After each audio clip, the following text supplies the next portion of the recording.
Welcome to Life Planning 101, brought to you by Smart Money Group and Kennedy Financial Services in Eastland, Texas. Tune in every week as we share important information to help you and your family live life on purpose. Insurance, investments, legacy and tax planning, and much more. All covered now on Life Planning 101. Here we are with another episode of Black and White Market Chatter on Life Planning 101. Matt Ervin and Aaron Kennedy with you today on this rainy day, actually. But starting off in January, this kicks off rebalancing season. So Aaron is going to talk to us a little bit today about what changes we're making in the portfolio. Aaron, so you want to dive right in for us? Oh yeah, this is usually a pretty busy time of the year, trying to get everything situated and get our views put into the portfolio and make sure everybody's sitting right for the foreseeable future. So not a lot has changed in our economy. The story is still exactly the same. We're just waiting to see how it all plays out and what the last few chapters are going to look like. Fed is still saying that inflation's a problem and they're going to continue to raise the rates. The market's saying, no, you won't. And we got this huge tug-of-war between the Fed and the market. And we've really never seen this. You know, there's a big-time saying, and we've said it on here lots of times, is don't fight the Fed. But that's what we're doing. And to me, it's a little bit concerning because the Fed has a lot more money or the lot bigger ability to create money than me and you. So it's like who's got the deeper pockets, right? Yes, or the most time. Yeah. So really our view hasn't changed. What we are going to do is try to put some more safety into our portfolio. And last year, a lot of this was what we were dealing with was repricing of the market. Big time inflation hurdles. Now, a lot of it ended up being supply-based versus demand-based. So we saw a lot of prices increase in a very, very painful way. You just think about eggs, other foods, fuel, building materials, just across the board. Well, you can go down the list and find some sort of news article or some headline that stated why it blew up. We lost so many birds. There was that, I forget what canal, but the shipping lane overseas got clogged for like 14 days or something. The cargo ships. So, and that was just two things out of the many that contributed to the supply side issues. Yeah. And we're still there. It hasn't been cleaned up at all. Right. We're still struggling. We've talked a lot about buying companies that produce things. We talked about our island story. Oh, you're going old inflation. school. Yeah. We still believe in that. But typically, when you're going down that route of producing things, a lot of this is you got to think old economy. Right. Back in the 90s and earlier, 80s, 70s, companies that are producing steel, insurance companies, it's old school. And a lot of them are tied to the economy. And we're trying to step away from that just a little bit. And what I mean is I still want companies that produce things, but we want to go up the quality scale quite a bit. We don't want to be trapped into a type of investing that's really only going to work if it's at its very bottom or if the economy turns back on. Because that's what I'm worried about. Yeah. All this pricing stuff doesn't matter. The Fed wants to continue raising interest rates to slow down the economy, to slow down price increases. That's going to affect the economy. And it has. Yeah. We've started to see it. So, you look at our high dividend yielders. I think the ETF we were using was paying out 5%, but it had a lot of big names in it, like Exxon, a lot of energy plays, which is still a great place to be. I'm very positive on energy in the intermediate term, but, it is going to get to a point where demand, how much of this stuff that we're going to need to use starts to affect price. So far it's been supply. we're fixing to hit the demand part of it. And we don't want to be in a part of the market or the part of the economy that's where all of our returns are going to come from. Where it kind of gives it up. And then, that's an interesting thought because, I think some of the airlines were projected in earnings. We're right in the middle of earnings season, right? So that's part of this. But some of the airlines were projected to do a little worse off and came back with some positive outlooks. And that's one of the areas that, I know business changed, right, through basically the COVID crisis, and people are starting to get back on planes, but a lot of that's still very discretionary, the amount of flight you do. So, yes. And we haven't even worked through that. I mean, think about the work from home thing. Right. Right. Who knows? Yeah. Imagine this. A lot of workers don't want to go back to work. That's right. It blows my mind. Yeah. Well, and some are quitting their jobs if they're forced to go back to the office because they've become very quickly accustomed to a lifestyle that they've not ever known. Yeah. We all used to know that commute where, you're, what's it, the age-old movies where you're honking at your neighbor and spilling your cup of coffee and, things like that. So, that's the days of what we were used to. And now it's, you hop on your Zoom meeting and you're in your pajamas from the waist down. So that's exactly right. It's a different day. Aaron, let's take a quick break here on the first part of this episode of Black and White Market Chatter. We'll be right back with you here on Life Planning 101.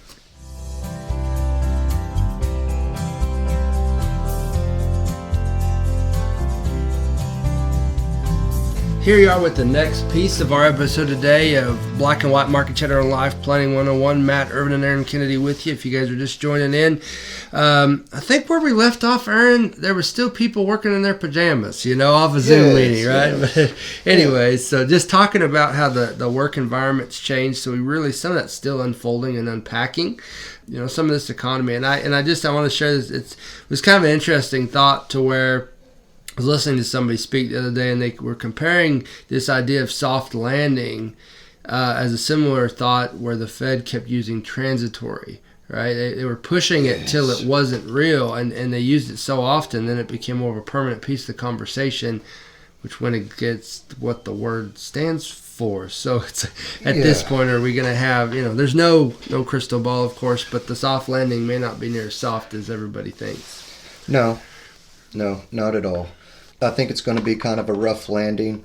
Kind of the way I see it playing out is, the Fed's going to get what they want. They're going to slow down the economy. They're going to send us into a recession. Mm-hmm. But I don't think it's going to have a very long life. This is a very controversial stance that the Fed is taking, is I'm going to destroy your lives in order to get inflation under control. And maybe people out there saying, hey, that's a little harsh, that's not what he's doing. But tell me, when he's saying, I want to increase unemployment, right? What does that mean to people? If you can't feed your family, right? If you can't turn on your electricity, because the Fed did its job of, what are they doing to people? And it's painful. And, the market is reacting. It's softened. But what about all the retirees? Right. I mean, they have this inflation that needs to be cured, but what about their portfolio? That's right. What if they were safe in bonds? They still have 10% less assets than they did. Right. And this has all been devastating. I think for the average 60-40 portfolio, this was the largest drop. Well, they were over 50 years. They were questioning the integrity of the model for some time, right? Yes. Is the 60-40 dead or something to that effect, right? And that's been the age-old retirement portfolio. I mean, they've been teaching that for years and years and years. But, but that's just it. The companies, kind of going back to that piece where you were talking about find companies that are resilient. They were good stewards of cash. And one of the ways they're being stewards of their capital is by laying people off, right? So they're holding on to that cash. So it's, how do we work through the unemployment numbers, but then try to, as retirees, help access those companies? So it's a fine line. It is a very fine line. And speaking of that, unemployment, I mean, you're seeing companies in the news lay people off. Absolutely. Was it Google laid off 12,000? Yeah. 3M was back in the news today. I think theirs was some time ago, but they brought them back up today. Yes. Companies are laying off left and right, and we know the Fed looks in the rearview mirror, so they may not see that in this figure's coming up, but they will the next, and we're going to see how quickly they react. I don't think it's going to be as quickly as we think, because the economy is somewhat being resilient right now. It's holding its own. So they're going to try to push it a little bit further. Right. And until we see a true weakening. Yeah. And here's something I thought was kind of strange. You think of the big FANG stocks, Amazon, Microsoft, Meta.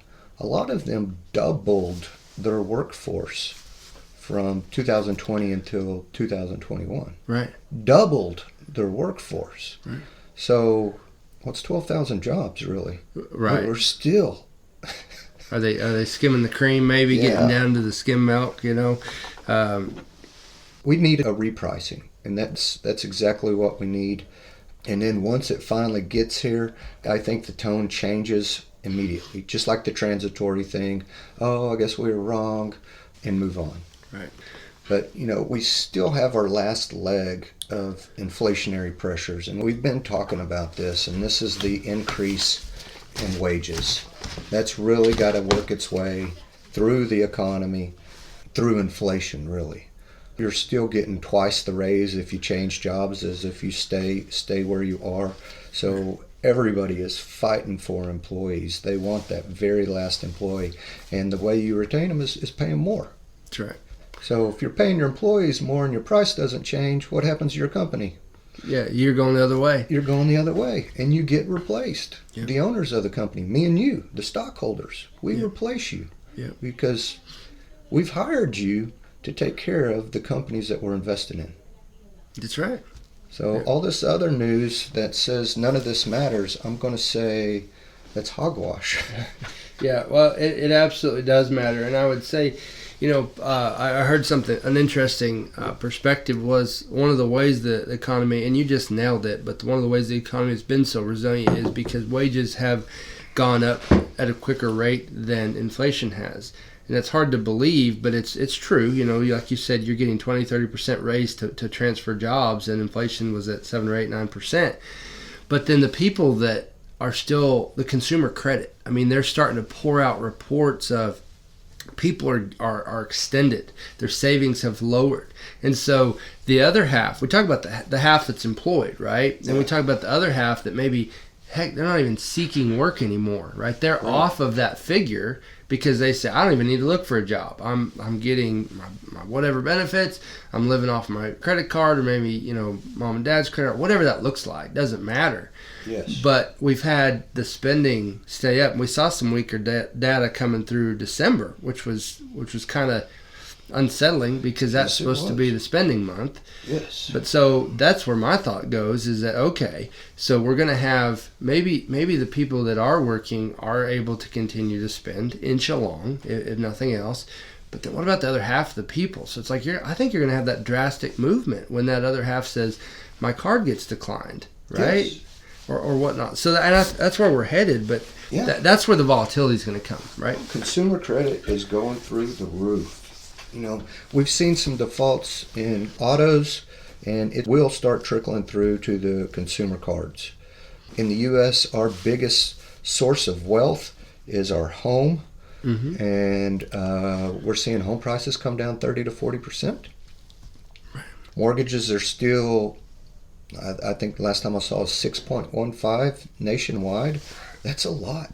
Yeah. So these people that just rushed out to buy homes, if it wasn't an all-cash deal, you're going to be struggling. Right. Really going to be struggling, and it's going to work its way through the economy. So how fast can the Fed turn around and fix this mess that they've created? Yeah. And will they have pulled enough liquidity out or brought prices down enough where they can allow it to take off and run again? Yeah. There's the question. No, that's a great one. And let's take another quick break, our last break for the episode right here on Black and White Market Chatter on Life Planning 101.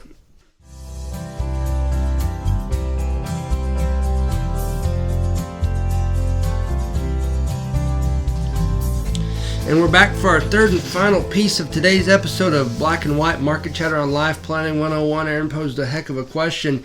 And, will the Fed basically allow us to grow through this or not? Are they going to leave us any meat on the bone? I guess that's a way to say it. Us Texans love that. But, Aaron, I want to kind of switch gears to, we've talked a lot about recession, inflation, jobs. Can we touch a little bit on we were talking internally the other day about your international feelings, and we wanted to limit our exposure there a little bit. China is a reopening. We got energy going on. We still have some tensions overseas. So can you tell us a little bit about our international stance and why or why not we may be kind of dipping our toe in that water? Well, number one, international investing has been on an absolute tear.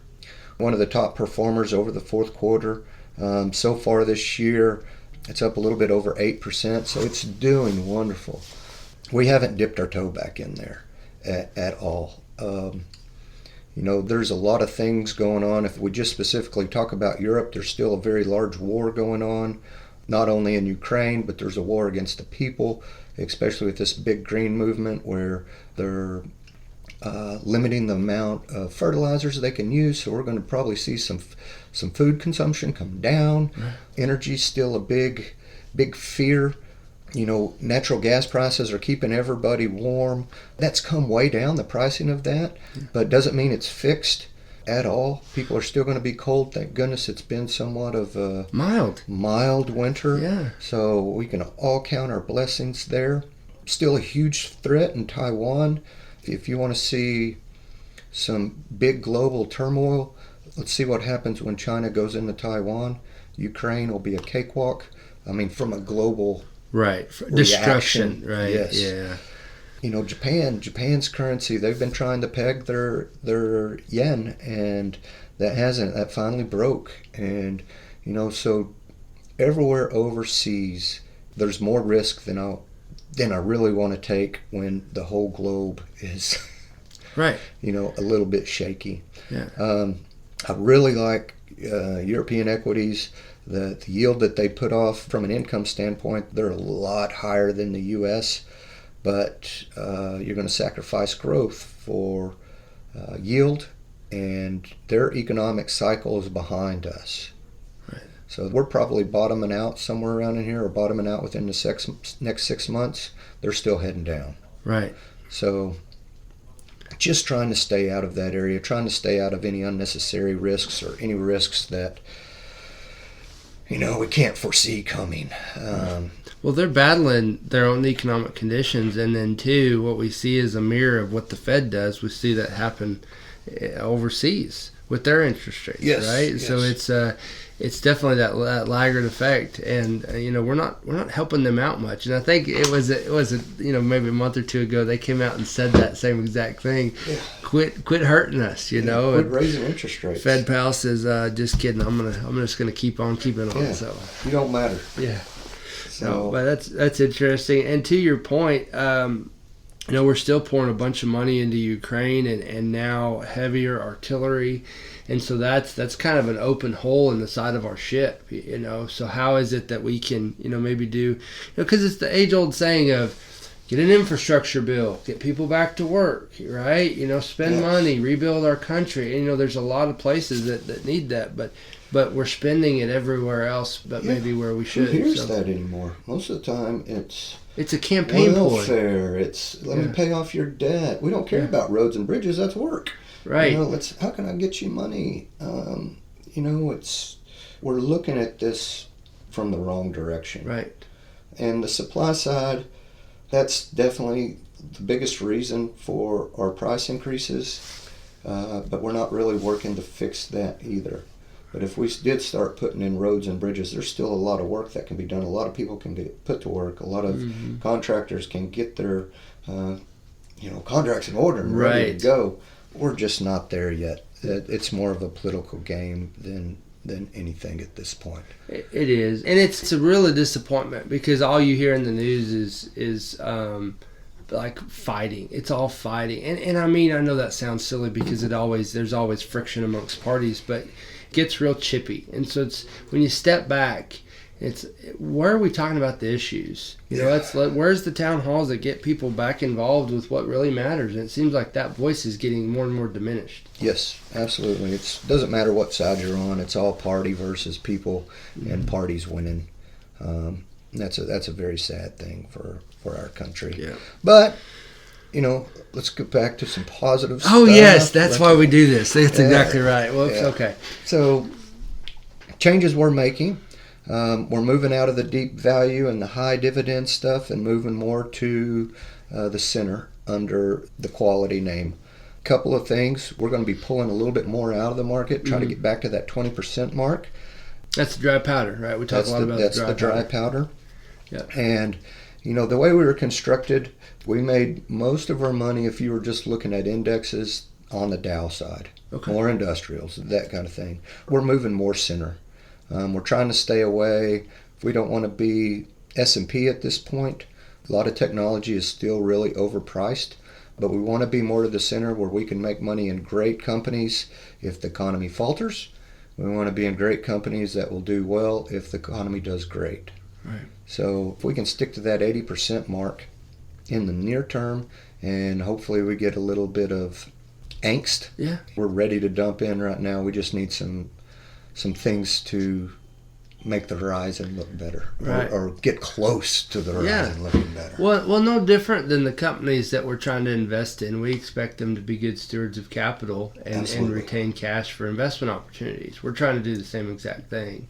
Yes. And so far it's worked well. The dry powder, we haven't deployed it, but we've kept it. It's buffered volatility. It's been there for some people that might have unexpected things come up in your life, because that does happen. We work with real people and real things happen. And so, we're trying to, we like to bunt and steal bases. We just get around the bases. Small ball. Yeah, there you go. We're trying to keep everybody retired and feeling confident. And as always, we don't get as client specific on these, but if anybody has specific questions, we've had a few calls, not many, but we encourage to visit. Let's get down in the details and talk about what's going on, or if there's questions or something you're seeing, or again, something else you want to hear us talk about, right? So that's all open and all the time. So, but we're getting wrapped up. We're about out of time today for our episode of Black and White Market Chatter. Aaron, do you have any last words for us today? No, I expect some more volatility. The Fed comes out and speaks, I think, on the 1st. Okay. So we've played this game lots of times over the last 12 months. Market runs right up until he talks, and then we give it all back. So that wouldn't surprise me. If that doesn't happen, and things may be changing. Right. So everybody just keep calm, keep your faith. We're going to get through this. Everybody's in good shape. Yep, and stay tuned. So we'll come out again, I think, Friday with our episode of Market Minute, which is a shorter version of today. So look forward to having you guys listen to that. Thank you so much, Aaron, for your time. Appreciate everybody. We love you guys. Right here, Matt Ervin and Aaron Kenny, Black and White Market Chatter, Life Planning 101. Thank you for joining us for Life Planning 101, brought to you by Smart Money Group and Kennedy Financial Services. If you have questions, you can email them to lifeplanning@kennedy-financial.com. Don't forget to learn how our sister company can assist you with all of your tax, bookkeeping, and consulting needs. You can find out more at briscoeandassociates.com. Be sure to tune in next week for more Life Planning 101. The opinions expressed herein are those of the firm and are subject to change without notice. The opinions referenced are as of the date of publication and are subject to change due to changes in the market or economic conditions and may not necessarily come to pass. Any opinions, projections, or forward-looking statements expressed herein are solely those of the author, may differ from the views or opinions expressed by other areas of the firm, and are only for general informational purposes as of the date indicated. Securities offered through Calton and Associates Incorporated, a registered investment advisor, member FINRA SIPC. Investment advisory services offered through Smart Money Group LLC. Kennedy Financial Services and Smart Money Group LLC are separate entities and are not owned or controlled by Calton and Associates Incorporated.